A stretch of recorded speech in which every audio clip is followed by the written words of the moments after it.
Assalamualaikum warahmatullahi wabarakatuh. Oke, sebelumnya perkenalkan nama saya Muhammad Mirza Pradana. Saya dari kelas C Teknik Sipil angkatan 2020 dengan NIM 21011120140195. Oke, langsung saja. Di sini saya akan mempresentasikan tugas rekayasa nilai yang berjudul Southwest Regional Water Supply atau yang disingkat SWRWS Project. Latar belakang dilakukannya value engineering. Adanya permintaan akan pasokan air dan untuk melayani kebutuhan air di masa mendatang di wilayah barat daya atau Southwest Regional Water Supply, dimungkinkan adanya upaya guna memenuhi kebutuhan tersebut. Pemenuhan kebutuhan tersebut bisa dengan memanfaatkan sumber daya air, ditunjang dengan bangunan-bangunan yang dapat menyimpan dan memaksimalkan sumber daya air yang ada. Pembangunan bangunan air tersebut juga dimaksudkan untuk membawa dan mengalirkan air ke daerah layanan. Selain itu, adanya bangunan air tersebut harus tetap bisa melindungi fasilitas dan lingkungan di daerah tersebut. Dari desain yang telah ada, maka dilaksanakan studi value engineering guna mendapatkan biaya dan mutu yang optimal. Oke, tujuan dilakukannya value engineering. Meninjau ketersediaan air AWSA termasuk model pengelakan atau pengalihan AWSA. Mereview tingkat nilai desain dari BHI atau BOR termasuk konfigurasi komponen yang lebih baik dan studi rekomendasi dan atau penyelidikan lebih lanjut. Kepanjangan dari AWSA, Arizona Water Settlements Act, BHI, Bohannan Houston Inch, BOR, Bureau of Reclamation atau Biro Reklamasi. Ruang lingkup. Ruang lingkup dalam kasus ini meliputi 1. Tantangan potensi dan masalah teknis. 2. Mengidentifikasikan dampak kekeringan dan prediksi pengurangan aliran BOR.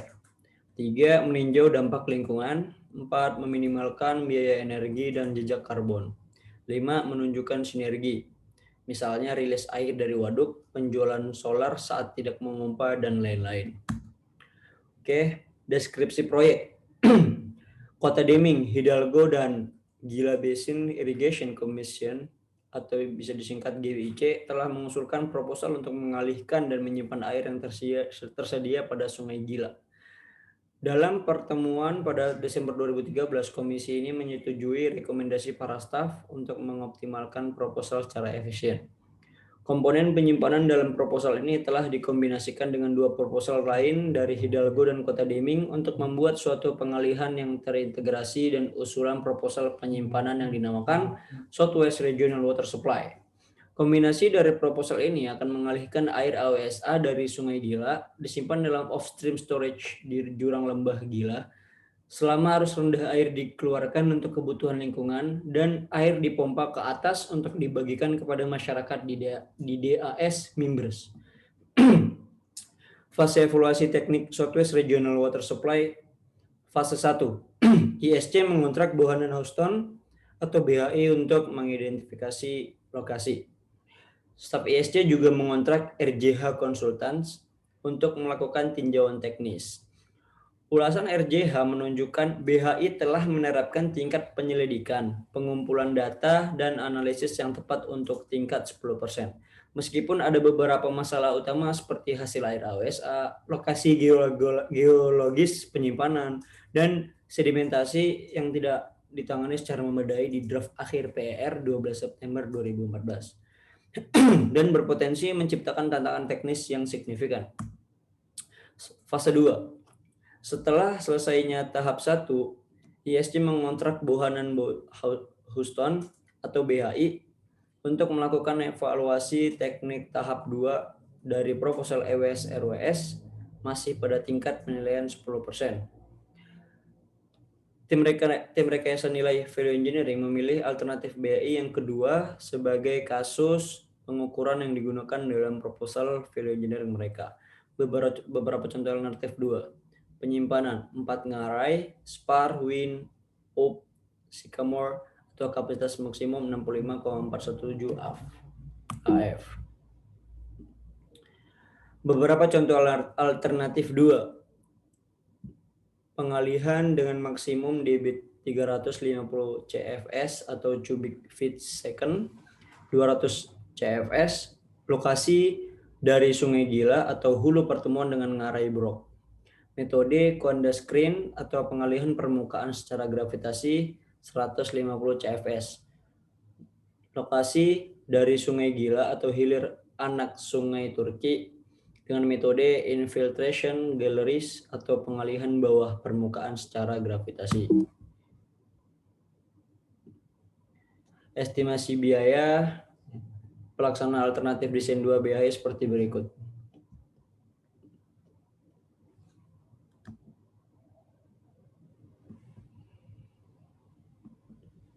Oke, lanjut anggota-anggota tim value engineering. 1. Spesialisasi teknis konstruktabilitas dan biaya. Yang kedua ada spesialisasi teknis struktur, hidraulik dan alat angkut. Yang ketiga ada spesialisasi teknis izin lingkungan. Yang keempat ada spesialisasi teknis geomorfologi dan transport sedimen. Yang kelima ada spesialisasi teknis DAM, reservoir geoteknik. Yang keenam ada spesialisasi teknis terowongan. Yang ketujuh spesialisasi teknis hidrologi pemodelan air. Yang kedelapan spesialisasi teknis fasilitas value engineering dan teknikal. Metode studi value engineering. Yang pertama ada tahap informasi. Setiap anggota tim value engineering diberi laporan dan informasi perkiraan biaya proyek sebelum workshop. Yang kedua ada tahap fungsi analisis. Kegiatan selanjutnya dilakukan oleh tim value engineering adalah mempersiapkan phase diagram. Yang ketiga ada tahap kreatif. Dilakukan sesi brainstorming formal untuk menghasilkan metode alternatif yang memungkinkan untuk mencapai fungsi yang dipilih. Yang keempat ada presentasi dan laporan. Setelah review board telah memutuskan pada proposal dan rekomendasi tambahan di disposisi laporan akhir akan disiapkan. Yang kelima, tahap pengembangan.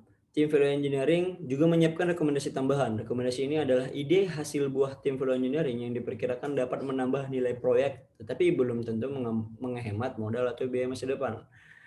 Yang keenam, tahap analisis. Tim value engineering secara keseluruhan kemudian membahas dan mencatat keuntungan relatif dari konsep hasil atau dalam kasus dasar dibandingkan keuntungan dari alternatif ditambah risiko menerapkan konsep alternatif atau seperti yang diusulkan oleh tim value engineering. Berikut ide-ide brainstorming. Membangun sebuah bendungan besar, lebih baik menggali untuk tampungan daripada membangun bendungan. Reason for failing idea, tingginya permasalahan lingkungan yang mungkin timbul, harus diperkirakan analisis alternatif yang diizinkan, dan sebagai berikut. Phase diagram. Melayani generasi mendatang. Memanfaatkan sumber daya terbagi dua, mendapatkan air, memenuhi permintaan. Mendapatkan air untuk mengalihkan air, memenuhi permintaan terbagi tiga. Yang pertama menunda pengeluaran air, yang kedua membawa air, yang ketiga mengantarkan air. Menunda pengeluaran air sama dengan menyimpan air seperti mengelola tampungan, melindungi fasilitas, melindungi lingkungan. Membawa air kepada saluran air, mengantarkan air kepada pompa air. Hasil studi value engineering. Dari hasil tahap analisis fungsi, maka diperoleh 13 proposal yang harus direview oleh tim value engineering untuk mengkaji konsep awal dan menghasilkan konsep alternatif. Gagasan, mengumpulkan, menggunakan, dan menghitung aliran permukaan anak Sungai Gila yang mengalir ke sistem penyimpanan air waduk. 1. Konsep awal belum jelas. Yang kedua, konsep alternatif. Konsep alternatif seperti mengoptimalkan semua kemungkinan inflow termasuk aliran anak sungai atau anak sungai mengalir ke waduk yang diusulkan di Spar, Wind, Pop, and Sycamore Canyons, dan anak sungai yang melintasi saluran pembawa pada titik pengelakan sungai, waduk, dan titik saluran pembagi sebagaimana yang tertera pada proposal perencanaan. Yang kedua, berpotensi menyediakan sumber air yang sebelumnya hilang. Yang ketiga, meningkatkan potensi terjaganya arus sungai untuk keseimbangan lingkungan sungai. Life cycle cost analysis pada tabel 3. Risiko penerapan konsep alternatif belum jelas. Keputusan ditunda, perlu analisa lebih lanjut. Life cycle cost analysis seperti berikut. Oke. Gagasan menggunakan pipa baja untuk mengangkut air dialihkan dari pintu intake Konda pada struktur pengalihan BHI melalui penimbunan dan peninggian di sepanjang Sungai Gila untuk dilarikan ke Waduk Spar. Konsep Konsep awal, panjang terowongan yang diperlukan lebih pendek sekitar 18.000 kaki. Terowongan lurus meminimalkan masalah erosi sedimen, tidak melibatkan atau memerlukan akses konstruksi sepanjang lembah Sungai Gila, perizinan yang lebih mudah di area lahan hutan nasional. Konsep alternatif, biaya konstruksi yang lebih rendah daripada terowongan, berkurang sekitar 8%, memungkinkan kemudahan akses pemeliharaan dan perbaikan melalui pipa. Risiko penerapan konsep alternatif. Instalasi pipa di lereng menurun dengan kemiringan seragam mungkin tidak praktis. Instalasi pipa di wilayah tebing curam mungkin memerlukan dukungan bracket yang ditinggikan. Perataan elevasi sepanjang area Sungai Gila akan sulit diizinkan. Tingkat kerusakan yang lebih tinggi dari gerusan dan erosi Sungai Gila selama aliran sungai deras. Tingkat gangguan lingkungan yang lebih tinggi dan memungkinkan masalah perizinan. Keputusan gagasan ditolak. Analisa life cycle cost, perkiraan penghematan awal $5.200.000, masa depan $0, total $5.200.000. Dari 13 proposal yang dilakukan value engineering, dihasilkan 3 proposal yang ditunda keputusannya, 8 proposal dinyatakan diterima, dan 2 proposal lainnya dinyatakan ditolak untuk dilaksanakan. Selain melakukan value engineering pada 13 proposal utama, tim value engineering juga menghasilkan 17 proposal rekomendasi. Proposal rekomendasi berisi gagasan yang menurut tim akan menambah nilai pada proyek, tetapi tidak selalu mengurangi life cycle cost. Bagian ini dibagi lagi menjadi 4 bagian. Ketersediaan air AWSA, rekomendasi untuk nilai tambah, rekomendasi untuk ISC agar melakukan studi lebih lanjut, dan catatan untuk konsultan perencana. Dari 17 proposal rekomendasi tambahan yang diusulkan, 13 diantaranya diterima, 1 ditolak, dan 3 ditunda keputusannya. Kesimpulannya, estimasi biaya pada saat awal pelaksanaan studi value engineering adalah $641.356.000, termasuk desain kontingensi. Estimasi penghematan dari proposal yang diterima value engineering adalah $106.514.430 setelah membuat penyesuaian untuk tumpang tindih tabungan dengan tambahan tabungan $15.260.000 berasal dari proposal yang ditunda atau table. Mungkin ini saja yang bisa saya sampaikan, kurang lebihnya mohon maaf. Assalamualaikum warahmatullahi wabarakatuh.